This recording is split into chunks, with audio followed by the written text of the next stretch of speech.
Alright, what is good, ladies and gentlemen? It is the Master Reviewer back again with another review, and today we are doing a review for Skylanders Giants.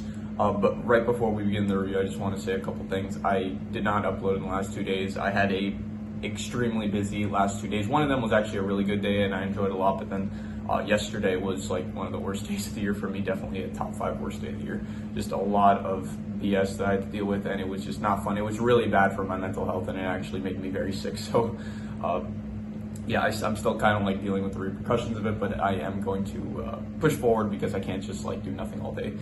So anyway, I'm gonna do a review now. Hopefully that's gonna like, when I do these reviews, I kind of like feel sometimes that I'm in a different mental state because it's like very much I'm focused on the content that I am reviewing. So hopefully this will help me to snap out of that state that I was in yesterday. So anyway, let us just begin, starting off with the plot. So that we're reviewing Skylanders Giants, and this is the sequel to Skylanders Spyro's Adventure. So with all that said, the plot / adventure. So the plot of this game is that you have basically Chaos returns. He manages to find it.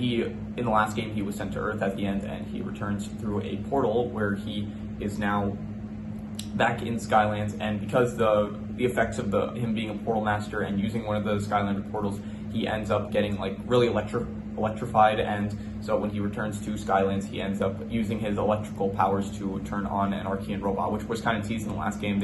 You had the weapons master who was an Archean, and he spoke a bit about the Archean society, and so in this game they very much fully delve deep into the lore of the Archean robot. So the game is basically Chaos manages to it's pretty different from last game. Last game it was like Chaos destroys the core of light, and now the Skylanders have to go around getting all the parts for it to rebuild the core of light. This game, it is Chaos has a plan to get to the lost city of Arcus and control all of the Archean robots. And so the plot of the game is that Chaos is trying to find his way to the lost city of Arcus, whether it be finding the map to the city of Arcus, or when he does find out how to get to the city of Arcus, like him actually getting there. So it's like the game is Chaos is trying to find the lost city of Arcus, and then you as a Skylander have to try to stop him or try to stop his evil plan.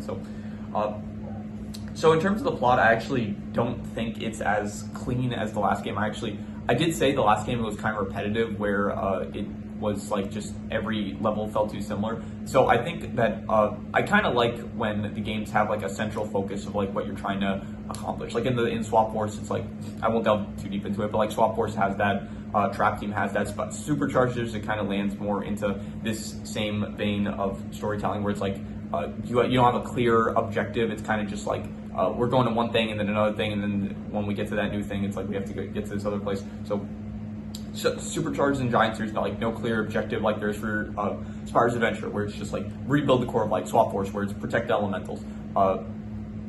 Trap Team, where it's like defeat all the Doom Raiders and stuff. So Imaginators, I think it's also in the same vein as Supercharged and stuff. So I kind of more so like it when there's like a clear objective. It's just that for specifically Spyro's Adventure, it felt too repetitive, and because of that, I thought that it was probably it's better when it gets like Swap Force and Trap Team, where it's like the areas, they feel much more different and stuff. And so yeah, so because of that, I think the plot is it's like about as good as the original Spyro's Adventure game. So I don't remember, it's been like a bit by now since I did the Spyro's Adventure review, but I am going to give the plot, I would say it is like I'll go like a 5 out of 10. It wasn't good or bad, it was just very much like going from one thing to another thing. It's like, okay, we need I'm trying to remember a specific example. I just like I watched it. I finished watching all the cutscenes and all the gameplay, not the gameplay, but I finished watching all the cutscenes, all the character speaking moments. I watched like a video for it, and it was around 2 days ago. I was so busy the last 2 days that I did not end up managing to make a review. So it's a bit like this. Out of all the reviews, I think this is the one that's like the least fresh in my mind. But it's like they have to go to. They end up at like a pirate place, and they're like playing a bunch of pirates in Skystones in order to get their ship fixed, in order to get somewhere that Chaos is going and stuff. And it's like they go to the Woodland Manor, they go to like the troll the troll castle in order to shut down the shield to get into Chaos's house, and then from there it's like Chaos, he like leaves his house already, and then they get the information on where Chaos is going, and it's like it's just a game of cat and mouse kind of, where it's like they're trying to catch Chaos and Chaos gets away, and then it's like they're trying to they get information about where Chaos is going, so they get to where Chaos is now at, and then Chaos like manages to leave and stuff, and it's a big game of that. And I thought it was just a bit better, I think, in the last game, where it's like you had a clear objective of what you were going for. So, but anyway, in terms of the characters, you still have Chaos. Once again, he is very good. I will say it's a bit of a shame. I do like the cutscenes a bit more in the last game, where it's like every single cutscene was basically, besides the ones of rebuilding the Core of Light, it was just Chaos, focused on Chaos and Glumshanks, and like their great, not really their dynamic, but more so just each character, like Chaos's like fun way of speaking. All the cutscenes basically focused on that. And in this game, you still have more of that. It is still fun. It is still Chaos. He is still a very entertaining villain. However, it is much more focused on the actual main story of the game, of them trying to find the lost city of Arcus, where it felt like in the last game, it felt like it was very much they were talking about stuff related to the Core of Light and stuff, and it was directly stuff that they were speaking about that was related to the plot. However, in this game, it does feel more so like it all took place in Chaos's lair, all the cutscenes basically. And this game, you have Chaos like going from different places, which it's fine, it's cool, it's actually better for the settings, I'll say. But overall, I will say that the character Chaos is still great. I still love Chaos. He's great. Glumshanks still also wonderful. You have the Archean, which he's fine. He's actually, I think he's voiced by the same guy that does the voice for the Time Machine in Freebird. So I did not notice that until rewatching the games right now. So other than that, yeah, Flynn, he is still great as always.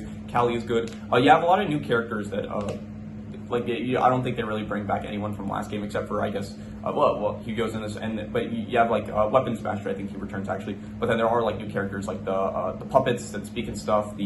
Well, actually no, you do have like a lot of characters that return, like Persephone, the fairy, that dude that sets up shop. Like a lot of people just end up setting up shop on Flynn's ship. So other than that, yeah, that's most of the characters, also the Skylanders, but I'm gonna probably do a Skylander ranking for Giants after I do the review for this video. Maybe not after I do the review for this video, because I'm kind of getting back into this, so maybe I'll do it a little bit later. But yeah, so overall the characters I would say are, I think I would give them, definitely it doesn't feel as good as the last game, because the last game, it feels like it's the introduction to all these characters, which is always like, it makes it better. And so when it's just like they're still there. Here, this game also introduces like the Chompy Mage, which is a great stable character. And so I will give the characters, I will say like I'll go like a 7.5. I'll say that they are still very good. It is still great. There's also the guy that like is afraid of the clouds. I forgot his name, but a definite 7.5. I'd say in terms of the settings, I think the settings do get better in this game, because you do actually see more of Skylands in the cutscenes. You see the Archean robot. He is walking through a lot of the forest and stuff. And you do see the Lost City of Arcus, which is very cool. Other than that, you have the woodland. I forgot the name, like the puppets, like the wood puppet things that Chaos builds. That's like a nice area. You have the troll castle. You have what other areas were there? The pirate area. Like it feels a bit more like original each level compared to the last game, which very much every level felt like really similar. This game also does have like very similar levels, sadly. But in the next game, like there's a huge jump in quality from like all the settings and like the art style and stuff. So in this game, I'll say the settings are like, I'll give it like I'll go like a 5 to a 5.5, and I'm gonna be harsh and just give it a 5. I'm just gonna say like they're not good, but they're not bad. So in the next game though, like it really like they start the settings just like beautiful, all of them. So in terms of the art style, I think it improves slightly, the art style. For the cutscenes, to be honest, it doesn't really change that much. It looks about the same. It may be like a bit higher quality, but at the same time, it's like in the last game, it was like the cutscenes were all good quality, I would say. So, but the actual areas themselves and like the characters and stuff, it looks slightly better, I'll say, but still not enough for me to really rate it positively. So I'll say like, because of the cutscenes, I'll call it like I'll go like a 5.5. I'll say like for the art style, it's like it's decent. It's not as good as it's gonna get though in the later game. So in terms of the worst thing, I think the worst thing is just once again like I don't know what I rated for the last game. I think maybe I reached the score, but I'm gonna say it for this game specifically. The fact that like it's so like the limitations of the time like really hold it back from being great, because after this game it's like you get this Swap Force, Trap Team, Supercharged. It all looks like beautiful, and I think I mentioned in the first review for Spyro's Adventure, it's like these games, one of the main things that like really like not less so for movies. Like movies, these things are less important in my opinion, but when it comes to games, it's like this is like really what makes a game good or bad for me. It's the settings and like the art style. It needs to look good. If it looks good and it's like a cool area, it's like that automatically like boosts if the characters are bad and like the plot and stuff, at least it like looks really nice and stuff. So definitely, I will say the worst thing is just the fact that yeah, the how it aged. I guess how it aged, I'll say is the worst thing. So that it aged. I'm gonna say not good. I'm just gonna give it 4.5. I'm not gonna say it aged badly, but it aged not good, I'd say, in terms of just like the graphics and all that. So in terms of the best thing, I will say the best thing is I'll just reuse the score again for the characters. I guess the characters are still very good. I still liked all of them. They are definitely Chaos, still a great lead villain. He is a lot less in this game, though. It does feel like you do see a lot less of him. Flynn is still great as always. I guess the Skylanders themselves are good. There is actually there are some also new characters that you see that are cool, like the Oracle. He was cool. The Woodland guys, they were good. There's some more characters that don't come to mind at the moment, but yeah, definite. I would say the best thing is still the characters. They're very fun. They're very unique, and they are all very good. I'd say so.